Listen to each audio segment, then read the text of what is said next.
Assalamualaikum warahmatullahi wabarakatuh. Sebelumnya, perkenalkan nama saya Setiawan Adi Pratama dengan NPM 8401051017. Di sini saya akan menjelaskan materi bab 18 mengenai Bank Sentral, Otoritas Jasa Keuangan, dan Lembaga Penjamin Simpanan. Untuk materi yang pertama itu ada Bank Sentral. Apa sih Bank Sentral? Bank Sentral adalah lembaga keuangan berbangsa yang berbentuk badan hukum. Di Indonesia, sejarah Bank Sentral dimulai dengan berdirinya The Javaanse Bank oleh Belanda pada tahun 1928 untuk mengatur sistem moneter di Hindia Belanda. Berikutnya, fungsi dan tugas Bank Sentral. Di bawah ini ada beberapa fungsi utama Bank Sentral. Yang pertama itu ada agen fiskal pemerintah, yang kedua bankers bank, yang ketiga penentu dan pelaksana kebijakan moneter, yang keempat pengawasan, evaluasi, dan pembinaan perbankan, yang kelima penanganan transaksi giro. Sedangkan untuk tugas Bank Sentral, yang pertama itu ada menetapkan dan melaksanakan kebijakan moneter. Di sini dalam menetapkan dan melaksanakan kebijakan moneter, Bank Sentral mengatur jumlah uang yang beredar di masyarakat. Yang kedua, mengatur dan menjaga kelancaran sistem pembayaran. Sistem pembayaran di sini bisa berupa tunai ataupun non tunai. Dalam hal ini, Bank Sentral bertugas memberikan persetujuan dalam penyelenggaraan jasa sistem pembayaran. Berikutnya, yang ketiga itu menjaga stabilitas sistem keuangan. Dalam menjaga stabilitas sistem keuangan, Bank Sentral menerapkan kebijakan pengawasan makroprudensial atau kebijakan yang mendorong intermediasi atau perantara yang seimbang, berkualitas, dan berkelanjutan. Berikutnya, Bank Indonesia sebagai Bank Sentral. Bank Indonesia berawal dari suatu bank milik Belanda dengan nama The Javaanse Bank yang didirikan pada tahun 1928 dan diberi tugas sebagai bank sirkulasi oleh pemerintah Hindia Belanda, di samping berfungsinya sebagai bank komersial. Pada tahun 1968 dengan dikeluarkannya Undang-Undang Nomor 13 tahun 1968, Bank Indonesia tidak berfungsi ganda karena beberapa fungsi sebagai mana dilakukan oleh bank komersial dihapuskan. Namun demikian, misi Bank Indonesia sebagai agen pembangunan masih melekat. Demikian juga tugas-tugas sebagai kasir pemerintah dan bankers bank. Berikutnya, tujuan dan tugas Bank Indonesia. Untuk tujuan Bank Indonesia itu adalah untuk mencapai dan memelihara kestabilan nilai rupiah. Yang dimaksud dengan kestabilan nilai rupiah adalah kestabilan nilai rupiah terhadap barang dan jasa serta mata uang negara lain. Kestabilan rupiah terhadap barang dan jasa diukur dengan atau tercermin pada perkembangan laju inflasi. Sedangkan untuk tugas Bank Sentral atau Bank Indonesia, yang pertama itu ada menetapkan dan melaksanakan kebijakan moneter, yang kedua mengatur dan menjaga kelancaran sistem pembayaran, yang ketiga mengatur dan mengawasi bank. Selanjutnya, independensi Bank Sentral mengacu pada tingkat otonomi dan kebebasan yang dimiliki Bank Sentral dalam menjalankan kebijakan moneter dan mengelola sistem keuangan.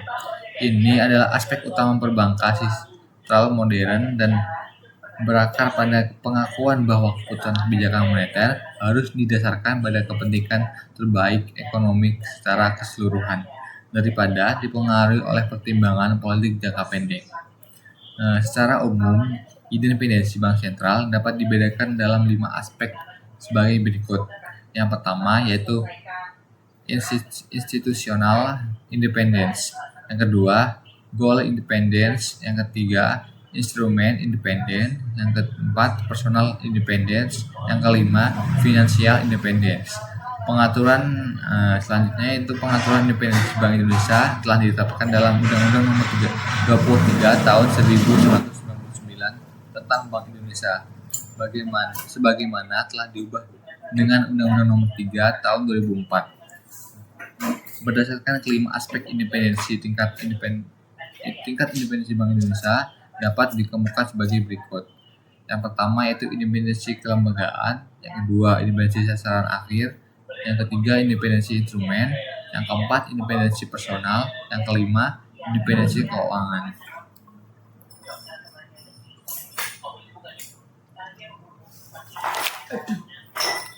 Untuk materi yang berikutnya itu otoritas jasa keuangan. Apa sih otoritas jasa keuangan? Otoritas jasa keuangan atau yang biasa disebut OJK adalah lembaga negara yang dibentuk berdasarkan Undang-Undang Nomor 21 Tahun 2011 yang berfungsi menyelenggarakan sistem pengaturan dan pengawasan yang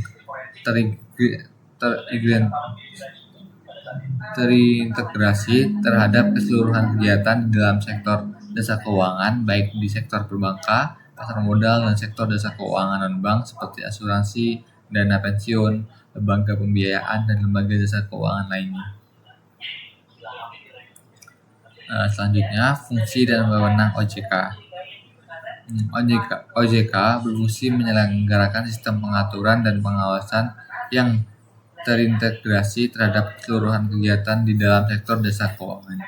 Sementara berdasarkan pasal 6 dari Undang-Undang Nomor 21 Tahun 2011, tugas utama dari OJK adalah melakukan pengaturan dan pengawasan terhadap yang pertama yaitu kegiatan jasa keuangan di sektor perbankan, yang kedua kegiatan jasa keuangan di sektor pasar modal, yang ketiga yaitu kegiatan jasa keuangan di sektor perasuransian, dana pensiun, lembaga pembiayaan, dan lembaga keuangan lainnya.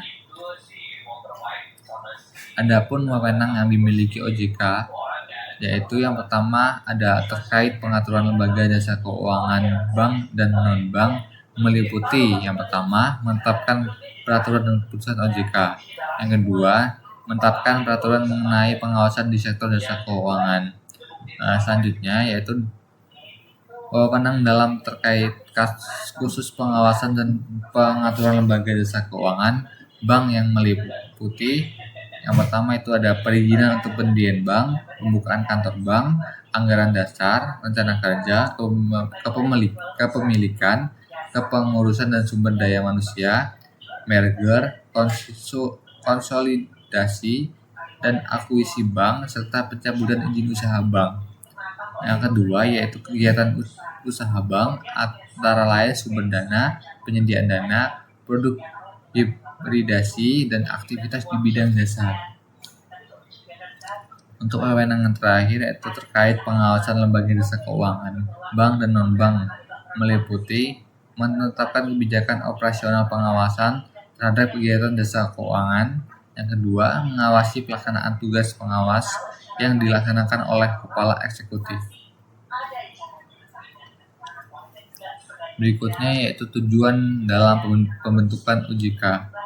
Otoritas Jasa Keuangan atau OJK dibentuk dengan tujuan agar keseluruhan kegiatan di sektor jasa keuangan dapat terselenggara secara teratur, adil, transparan, dan akuntabel, dan mampu mewujudkan sistem keuangan yang tumbuh secara berkelanjutan dan stabil, dan mampu melindungi kepentingan konsumen dan masyarakat.